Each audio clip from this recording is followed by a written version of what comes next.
Below the radar, Watford have so far been the busiest club in the transfer window.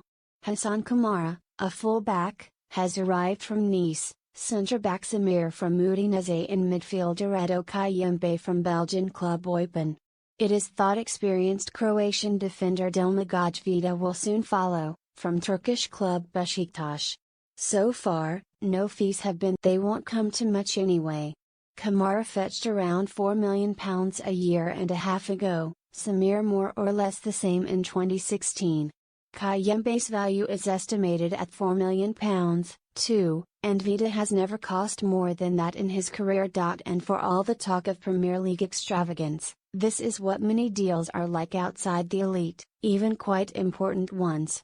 Michail Antonio cost West Ham £7 million, Leeds goalkeeper Jan Mellier was £5.85 million, Burnley paid £3.6 million. Jan Bednarek went to Southampton for £5 million. The small numbers count in the Premier League, and here's the irony. The people who came up with the blasted 39th game understood that, the champions of the fan-led review do not. Rotten idea, the 39th game. Opposed it then, would oppose it now. A league should be an equal number of matches, home and away, and no fan should have to fly to Singapore to watch his or. There are fans who pride themselves on being ever present.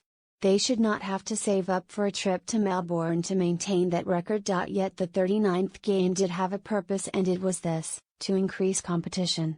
To bring the lower reaches, in some small way, nearer to the elite. There was going to be £100 million raised, and it was going to be divided equally, 20 ways, so £5 million each. To Chelsea or Manchester United, £5 million is nothing. Yet to those outside the elite, £5 million a goalkeeper, a striker, a centre-half. Important positions, important players, if spent wisely. So the 39th game would have been of negligible worth to those in pursuit of the title, but might have made the difference at, say, Norwich. Now think about the transfer tax. Its supporters will argue that some Premier League clubs, privately, are not against the scheme.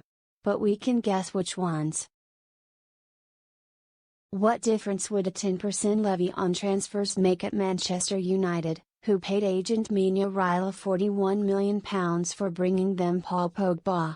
Or at Manchester City, where wages have now risen to £355 million. Yet, at Watford, a 10% add-on might be the difference between recruiting another player and not. And that player gets them nearer to being able to compete with the elite, or keeps them north of Saudi-backed Newcastle. It shrinks the gap between haves and have-nots. The misconception is that the Premier League is awash with money. Not relatively, it isn't.